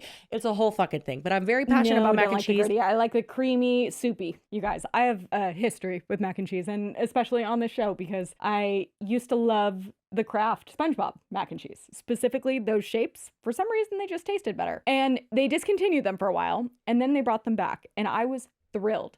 Good old David Dobrik. Wait, but before, can I tell them about the mac and cheese? Oh my God. Guys, the things that Lily texts me about and like really prioritizes in her mind is befuddling. It's the ADHD, but also you know how much I love mac and cheese. And honestly, I was so validated because it seems like everyone else is on the same page except for you, as usual. Listen, I was always under the assumption that the shaped mac and cheeses always tasted worse than the regular mac and cheeses. Literally no one thinks that. And specifically, of all of the shapes that they've ever offered, the SpongeBob ones have always been the best. I don't know why. I think the SpongeBob shape in particular holds the cheese really well. There's a lot of crevices for it to go in. But you guys, it's been gone for like a decade and they just announced it's coming back. Oh. And that's the story. I was just letting you guys know because I didn't think it was going to blow up on my Twitter, but I think it's my most liked tweet ever. Well, listen, honestly, I'm happy for you. And I really do wish you the best on your SpongeBob mac and cheese endeavors. Am I going to eat it? No, I'm not. I don't care. I'll talk to you guys. What I'm nervous about is you can't find it. Yeah. And like, are they going to ration it? Is it going to be like I was talking to my friend yesterday. I was like, do you think it'll be like Beanie Babies in the 90s where it's like you're limited per customer and you have to wait in line? With peace and love, I think you're going to be all right. I think there's going to be plenty in Let her stock. know. Can you guys set her straight in the comments, please? I know you'll be on my side. Can I ask you a personal question? How often do you eat Kraft mac and cheese? Honestly, not that often anymore. But now that the SpongeBob is back, hyperfixation meal, here I come. Oh my God, like when you were super into that hot chocolate. I remember that. Yeah. And then most recently it was cinnamon rolls, but I'm kind of over that now. You guys, I ordered the mac and cheese and then they told me it was delivered and guess what? It didn't fucking come. Lily, who cares? How dare you? This all transpired while other stuff might have been going on. And I texted Jessie. I was like, I have one more important thing to discuss. And she was like, what? Mind you, I'm like anxiety ridden. I'm like going through it. It was a hard day. Lily's like, oh, there's one more thing. I'm like, oh my God, what now? This bitch tells me her fucking mac and cheese hasn't shown up. I'm like, I do She's like, not Lily, care. this is not a time to be joking. And I was like, who is joking, Jessie? It's not all about you. When I click the like, oh, you didn't get your package, and you click to see like what you should do next, one of the suggestions was look around. And I asked Lily, I'm like, well, did you? Yes, twice. They're like, have you checked your mailbox? Someone asked me that and I was like, yes, I checked the fucking mailbox. I'm so mad because it's not even like I was being lazy and like, oh, I ordered it online so I didn't have to go to a store. I did that, but that's because no store in the greater Los Angeles area has it. I will check my local Walmart for you. And if it's there, I'll ship you some. Would you? I would if I found it, of course. Oh, that would be so great. No one else is satisfying? You got your macaroni and cheese, didn't you? Okay, well, so here's the thing. I have not opened it yet, but yes, there was a package outside, which I'm like, what the fuck? It was like 4 days That's after happened to it me said before. it was delivered. From the sound of it, it is mac and cheese. Moment of truth. Me not giving a shit, your heart's like beating. I'm like, okay. Oh my goodness! It is! It's arrived, you It's guys! arrived. The time has come. Oh, the packaging looks a little faded. It feels like it's been in the sun for a while. Oh my God, not them just keeping the same ones from like the 2000s. I wonder, because you did say that they recently changed the cheese powder and now it tastes like ass. I wonder if that one tastes like ass. Yeah, you guys. So when I didn't get it the other day, I went and bought just normal mac and cheese and I gave it a second chance because I actually had it a few months ago and it was like a little less than desirable. I Googled it and there are rumors that they changed their cheese manufacturer. And also there's rumors that they've like lessened the amount of cheese that they include because they're cheap. Probably because of inflation. Like just to keep the cost down and the same, they're cutting the cheese powder. How much could that possibly save? It's powdered cheese. My mom just started listening. She had like never listened to a full episode before and she just started like 3 episodes ago. Hi, Mama Marston. Or she's lying and she's not really listening, but we'll see. Oh Hi, my Mom. God. Yeah. If you're listening to this for real, text Lily. And then if she doesn't text you, we know she's lying. There you go. Stay tuned for the results. And also stay tuned for the results of Lily's SpongeBob mac and cheese she never updated you guys with. And everybody bullies you every day because of it because you just flopped. I thought you were going to say of my Botox. I was like, you're not supposed to blow up my spot. But like, I'm getting Botox. That's why I have to leave later. I love that for you. Guys, should I get lip filler? Vote in the comments below. Okay, we are in our plastic surgery era. She was wanting to ask you guys. Should I be Jennifer Coolidge? We Yes or need no? to start. What are the topics? And I was so pumped to get them, but it took me a while to get my hands on them because they were very high in demand. Actually, no, they just weren't selling them in any of the stores by me. Then when you did get it, you were like, forget it. But so I did have them and I did leave you guys hanging and I do apologize. But it's because I think I was just so upset by it that it was too soon to talk about it. What happened? I was hoping that for some reason the Kraft SpongeBob, it was going to just like be how it always was. Kraft changed their recipe a few years back, like probably more than a few. Like that. it does not taste like cheese. It's like you're eating noodles with butter on it. Why would Which they I do mean, that? I guess some people like. But if I remember correctly, it was like they got a new cheese manufacturer. Oh, well, can they fire them? What will the toddlers of the world and Lily do? Well, I'll tell you what we did. The most slept on thing. I don't know if it's not available everywhere or if like I am just clueless and everyone knows about Put it. us on, And Queen. What is it? You guys know I have my hyperfixations with food and I'll eat the same thing like every day. I for remember your hot a few chocolate months. era very specifically because it was at the worst time of my life. We were FaceTiming a lot. I'll give you a hint. I was gonna say when I like come back in the FaceTime and I'd have like my giant mug. I think I gained like 20 pounds because I made it with condensed milk and it was so good. But do you know what has been it's not a hyperfixation anymore. I think it's just a long-term thing. I found out that Panera has at home microwavable mac and cheese. Oh yeah, they sell it at like BJ's. I tried Panera mac and cheese, but I never was dying to have it. And my mom was like, you should try the Panera one. You just heat it up. It's super easy and it's amazing. And I'm like, yeah, sure it is. I tried it and I was like, It's my new thing. oh, literally, I have had it, I would say literally almost daily. I'll be conservative and say like at least 3 times a week, but usually like 5. or 6. Well, I'm so happy for you that you found an alternative. But your arch nemesis, Kraft mac and cheese, has got into it with someone else. This is literally like a what not to do on social media 101 on Kraft's side. I will just say. It's a weird PR move. Yeah. Literally. Like, I do not understand the lack of forethought that went into this. But anyway, believe it or not, one of our main characters who called out Kraft mac and cheese, her name is Abby as well. What are the odds of that? Oh, I know. 2 Abby's, 1 episode. But she's ABBY, and then the other one was ABBEY. I will say, especially with a company like Kraft, which Kraft doesn't make just mac and cheese. Kraft makes a lot of food, and they have a lot of Kraft money, is also under an umbrella, I think, and it's like every brand known to man. Yeah, for sure. When you think about the fact that this involves just Kraft mac and cheese, which is literally like sometimes like 99 cents a box, like it is not an expensive food. It would have been so easy. Do you remember when I got the Dr. Pepper PR packages? And even though I was a little bitter, they threw you a couple cans. The bare minimum. Literally. Very like, have a minimum. can, you bitch. Stop tweeting us. And I was like, I was still thrilled. We did a whole video on that, yeah. This isn't even, how many followers does Abby have? Abby has 319,000 now. I don't know how much she had when it started. Was she like an influencer, do we think? Or just like a normal person complaining about Kraft? I don't know the specifics. Regardless, how easy would it be to just send her some boxes of Kraft mac and cheese and then you get a bunch of free promo? Like, you get to look like the good guy. Yes, 100%. But to preface this, if you're confused and don't know what we're talking about, Abby called out Kraft mac and cheese because she gets gluten-free Kraft mac and cheese, which I didn't know they make. That's cool. And she had a complaint for them. And so she talked about it on her TikTok. Okay, listen, this message is for Kraft mac and cheese. Hi, I have emailed you, but the problem is not being solved. And I think there's like some miscommunication, or it's just like an automated thing, like nobody's actually reading my message. I'm gluten-free, and I have gotten now 4 boxes of gluten-free mac and cheese that do not have a sauce packet inside.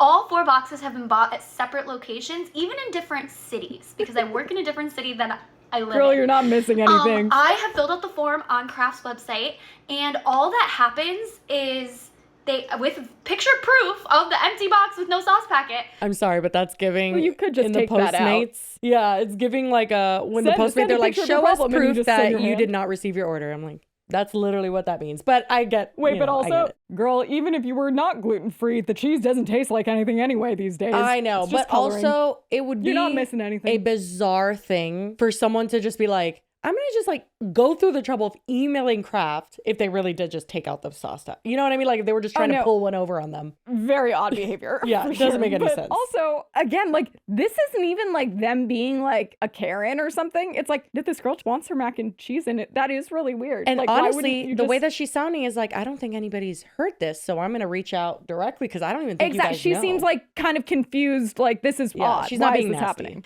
And all that happens is they send me a letter in the mail that says, we're sorry. A letter in the mail? And a coupon for a free box of mac and cheese at my store of choice. Gluten-free. They give me the right coupon. But the thing is, then I go in and use that coupon and I get another box of mac and cheese and I open it up and there's no sauce packet inside. So giving me a coupon to get another box of mac and cheese isn't solving the problem because Kraft mac and cheese is not addressing the problem in their line of production. Something's happening with the gluten-free boxes of mac and cheese and they're not getting sauce packets put in them, which means I'm spending $2.95 on a box of mac and cheese that I can't eat because you can't eat gluten-free mac and cheese, even any mac and cheese, without the cheese. I need the cheese packet. And giving me a coupon to go get more isn't solving the problem if you're not putting the packets in the box. I don't know what to do. I filled out the form now 4 separate times, and one of them was 2 boxes at once. I opened one box, it didn't have a sauce packet, so I opened the other box, it didn't have a sauce packet. So that was one claim with 2 boxes, and they gave me 2 coupons. But now this has been 2 other times, and I just don't know what to do. I have even called, and like I don't really get anybody that works in the company. It's just like customer service, so they don't really know anything. They just kind of give me like the runaround. And the automated system is an email it just seems like it's a script email. It doesn't seem like they're actually reading my email. So I hope this message reaches somebody at Kraft. Oh, it did. You guys are having a problem in production. I'm not being a Karen. You guys are solving the problem for me by giving me a coupon, but that's not solving the problem, because the problem is you're not putting the sauce packet in the box of mac and cheese. She's like not even asking for the replacement boxes. Like she's not even asking them to pay for it. She's like, I just want the cheese. I was hoping before we filmed this that I would be able to run out and get a packet, but I wasn't able to. Hopefully by the time this goes up, I definitely will be able to get a packet. So I want to look for myself. Yeah, no, I'll look the next time. Because I'm honestly in a different that's the thing. state. She's still giving them good PR. Yeah, no, 100%. But like that is pretty bizarre. If you're in different cities. Now, if it is a statewide thing, then maybe that's a little bit more, manageable for the brand. But what's craziest is what comes after and Kraft's response. Because I feel like the natural response, if you're a business owner or someone that works for a business or something, is like, always right. Hey, like, let's figure this out. That's weird that you got 4 things in separate locations. Maybe it's a local issue. Maybe it's a state issue. Maybe it's not even. That's like a nationwide I was gonna thing. say it's like something in the supply chain. Like different cities, but The it's person like, who I put go the to cheese packets grocery didn't stores show in up for different work that cities. day. It's okay. We'll fix it. And maybe it's the same batch that got delivered to a greater area where it is across multiple cities, but like they're all still close. But also, I can't imagine that other people haven't experienced this exact same problem. But most people aren't going to go to the lengths to submit a claim. And like, obviously, I don't expect Kraft to be answering their phones. But we get to their response, which is just, their response is weird. I'm gluten-free. I have celiac disease. I've had celiac disease for almost 5 years, and I live off Kraft gluten-free mac and cheese. I probably have it 5 times a week.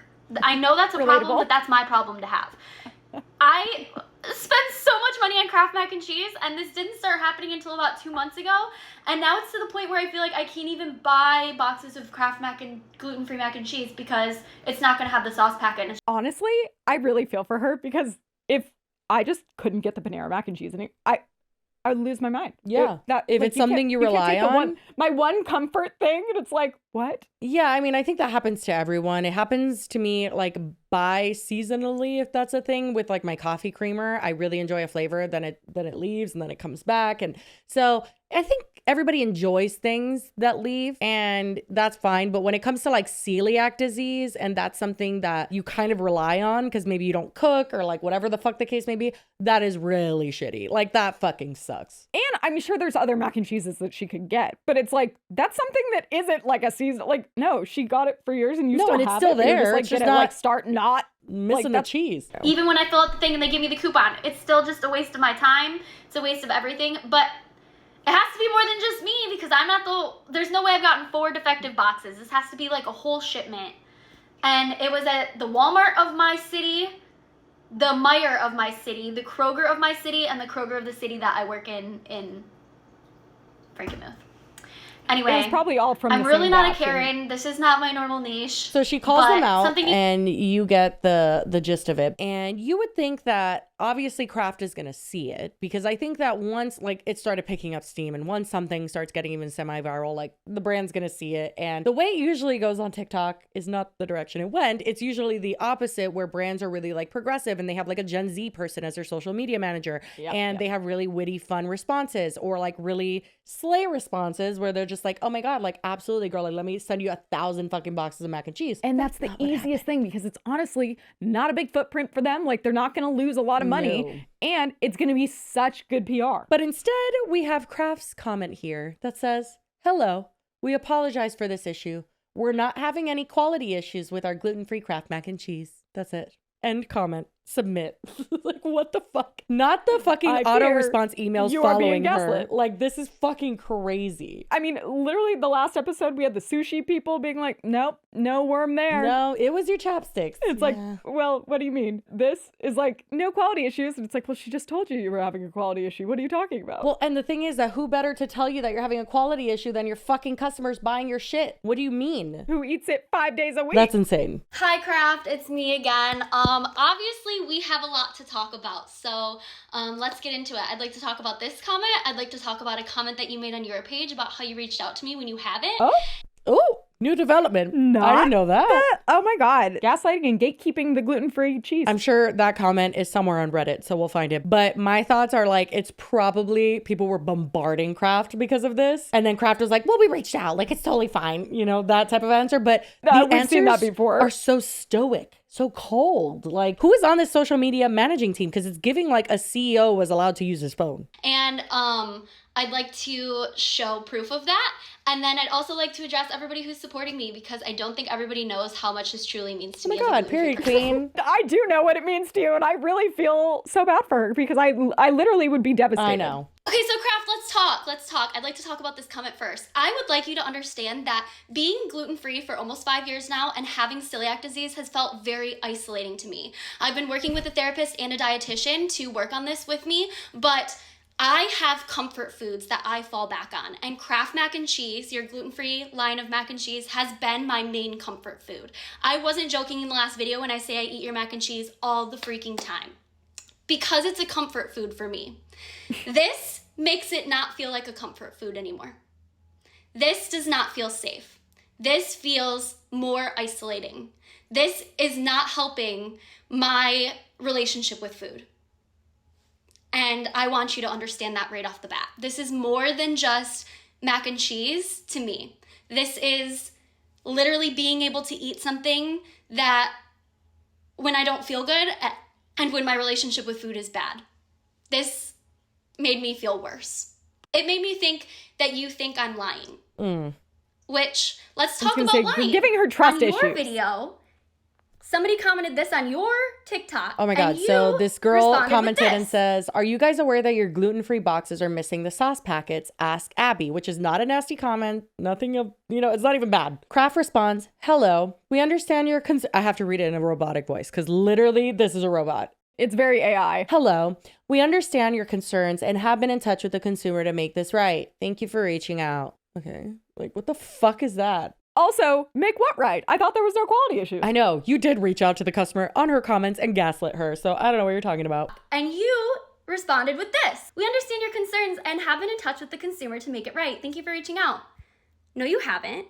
Here are my Instagram DMs. Oh my God, stop. As you can tell, they're empty. Except down here, you'll see that I mentioned you in my story twice in 2020 when your gluten-free mac and cheese came out. That's because I do gluten-free taste tests on my Instagram story. Not sponsored. I just try them and video myself trying them for other gluten-free people to know whether or not it's worth it. And I did a gluten-free taste test of your food back then. But other than that, you haven't reached out to me on Instagram. Here's my TikTok DMs. Also empty. I follow you on both, so if you want to reach out to me, you can. Now, we have emailed twice. It says on screen, also, Kraft has my email, phone number, and address from the forms I sent them on their website. They have lots of ways to contact me if they want to. Kraft, she could be doing much worse. You should see what I've said to Chili's. Oh, yeah. And just in general, and I bet she is angry. She seems angry, but she's being very kind in her response. Now, we have emailed twice, but not since I made this TikTok, and I'm going to give you the timeline. I also have receipts. A lot of people were also asking me if I had the lot information of the boxes. I gave that information to Kraft, okay? So let me explain it all. I have receipts. Okay, so this is a screen recording video of me going into my email to show you that we have 2 emails. The first one is from October 1st. Heinz. This was your response to my first inquiry about the 2 boxes of mac and cheese that I got on October 1st, okay? This is my third box, my second inquiry that I sent on November 12th, and you sent me coupons, okay? You sent me 3 coupons. Outside those 2 emails, you have not contacted me anywhere else. And this was all before I made my TikTok on Tuesday.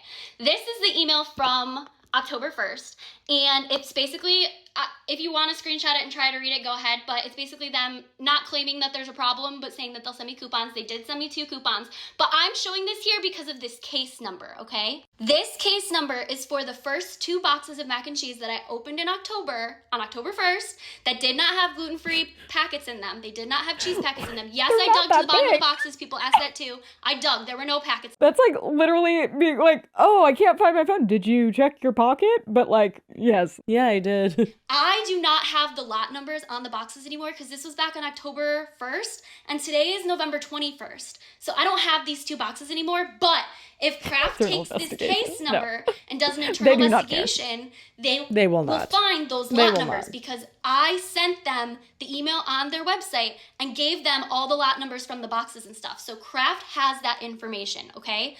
This is the case number for the first 2 boxes, okay? I submitted them on one form. This is the email that I got for the 3rd box on November 12th. You can see up here, okay? Up there. Beep, beep, beep. Here it is.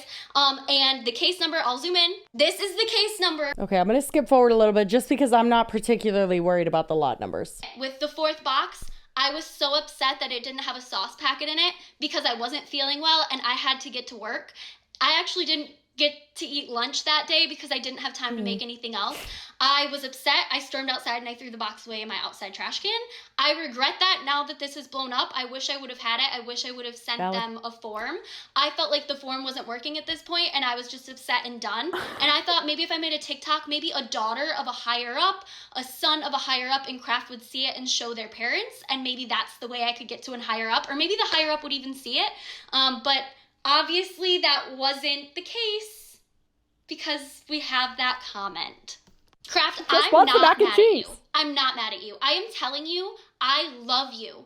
And that is why I made this and why I am taking these extra steps to reach out to you to tell you that you're having a quality control issue, because I love gluten-free mac and cheese. It's my comfort food. It's one of like my 10 foods that I'm not afraid to eat.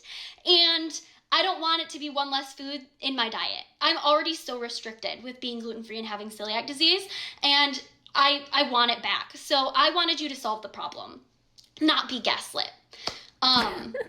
If you would like to reach out to me, I will not be mean. I'm not mad. I'm just disappointed. I don't want anything from you. I just want you to solve the problem. I have never related to a story we've covered more. And I will say, I am very lucky. I do not have celiac disease. That is not why my diet is limited. It's just limited because my palate is limited and I have a problem. But like, I get it so much. Kraft did eventually reach out to her by phone and apparently she took notes. I'm back because within about 2 hours of my 3rd video being posted, I got a call from Kraft. Kraft Heinz company has officially reached out to me via phone and I took some notes. I talked to the executive named Larry. He was an older gentleman, so I'm sure he has not seen anything here on TikTok, but he was he's seen it. Very, very, very kind. He was apologetic and he told me several things that I want to share with you. They are conducting an internal investigation. And they wanted this information, and they're happy that this information got to their executives and higher ups, so they can get a jump on this problem, what might be even a future problem ahead of it. So they thanked me for reaching out to them, and they didn't ask me to take anything down or anything like that. They did not ask me to make this video. I'm making this video to update you because they did the right thing and they reached out to me. I told them I don't want anything from them, that I just want them to solve the problem. He said, don't be upset if we do send you something anyway. So they might be sending me something, and if they do, I will let you know. They just send her a bunch of boxes and they don't have sauce packets in them. Can you fucking I would imagine? absolutely lose my mind. I mean, this is They insane. need to they should send her like a Santa bag full of just the powder. Okay, well that seems a little bit but gross. no, you know what I mean? Like, I was thinking more like $10,000 or something. I mean, come on, that Kraft, would be nice. girl. I know They you don't got even it have to like do that. something like crazy like that. Just, I think it would be funny if they sent her like an excessive amount of cheese packets. But that's not what this is about. I never wanted free product, okay? I wanted the packets in the boxes for me and all the other gluten-free people in the world. I also told Larry that I think he needs to talk to his social media team because the comment on my video was gaslighting me, did isolate me, did make me feel worse, and it was not proper customer service. And it's not just me who thinks that there are thousands of people on TikTok who agreed with that, and that's why they are getting backlash. And he said that they don't blame me for that. But he said, this is what he said, they don't know how they come across until they get feedback on their responses, so that they will be learning from their mistake and they will be looking at their social media team. The fuck does that mean? I think you know if someone's bland, boring, and sounds like a robot. It's literally giving And they have gaslights you. ChatGPT writing things or something. Something weird is going on here. I think they don't have a social media team, is what this is giving. Apparently, Stofers reached out. Let's see what they said. Hi TikTok, it's me again. I just got off an interview with TV or Fox 5 News in New York. I will be on their Holy shit. Love that. show tonight at 10 p.m. But while I was on the call, my doorbell rang twice, and I believe that those are deliveries from 2 companies that have reached out to me. So I thought I'd take you with me as we leave the room where I just did my interview. Like, I literally just got off the interview to see what I got. This is my kitchen table. My husband was not on the call, so he was able to go to the door and get the deliveries. Let me set you up on something. So more than just these 2 companies have reached out to me, but I am so incredibly blessed to have 2 packages right in front of me from California Pizza Kitchen and Stouffer's. So let's see what Stouffer's sent me. This is creamy street corn. Am I saying that? And it says naturally gluten-free right there. We've got 2 of these. Let's push those out of the way. We've got 2 cream spinaches, which say naturally gluten-free right there. We've got, oh my God, chicken enchiladas. You get it. She got a bunch of free shit. Love that for her. CPK was a wild card. I love that. Our researcher put in some comments of people in Kraft's comments lately, and people are going off, as you can imagine. What I think is so funny is that Kraft is like, we don't know how we come off until we know how we come off. And then meanwhile, like, all of these other brands are just like capitalizing on the house. Yeah. Like, just be better at your job. Just hire a Gen Z person for your social media. I mean, it's not brain surgery. Yeah, true. I don't think they have anyone. But anyway, that's pretty much it. My butt is like kind of numb. Yeah, I feel like mine we've too. been here for a long time. So we love the internet. That was my we love the internet. So mine is 2 parents on a couch, and it says on screen things my mom has said that my dad could never say. And I love this very much. Oh my God. Things your mother has said to me that I could never say to her. Okay. You ready for this? Yeah. All right. I wrote it down. Ready? Okay. Get your glasses. Okay. Okay, ready? I'm ready. Change your pants before we leave. Your ass is sagging. I write them down. Number 2, fix your hair. You look like an axe murderer. That's terrible. Number 3. Try again. I'm not going out with you looking like that. Yeah, right. Ready? Next one. Did she say he was wearing all gray? That's not what I didn't hear. I mean, it's a little concerning. It's giving janitor, but like at the same time, let him live. This one is my favorite. Ready? Fix your shirt so your belly isn't sticking out. I don't have a belly. All these years I'm doing sit-ups and push-ups. I don't have a belly. You don't want it sticking out. If it doesn't stick out. And honestly, period. And that is also my life. Like, listen, you could bully me back, but fucking watch it, because I swear to God, I will spiral so quick. Oh my God, her giggling is the best part of that. I need to tell Nassim to start writing down the things I tell him, because I'm pretty sure we're very we're on a similar. But I mean, I don't tell him his ass is sagging, but. Can you do the trend where it's suspect is and then you like I've them? wanted to do that so bad, but I don't want to have to run. Well, no, it's like a slow motion like fake run. I know, people look like they're running like, pretty fast. I felt like even it would be funny for us to do it. I know. But and just like film it like somehow. I don't know. That would be a tough remote job. Yeah. Yeah, we can just skip. My we love the internet was the mac and cheese. Okay, period. Well, that works for me. I am so tired. I feel like my contacts are making my eyes burn and I gotta go. Anyway. Yeah, my butt hurts and I'm hungry. Literally also same. If you guys made it to the end, we appreciate you very much. And as always, hope you had a wonderful weekend and a wonderful Thanksgiving that's coming up. And we will see you on Friday. Bye. I'll have 2 next week. Cheers.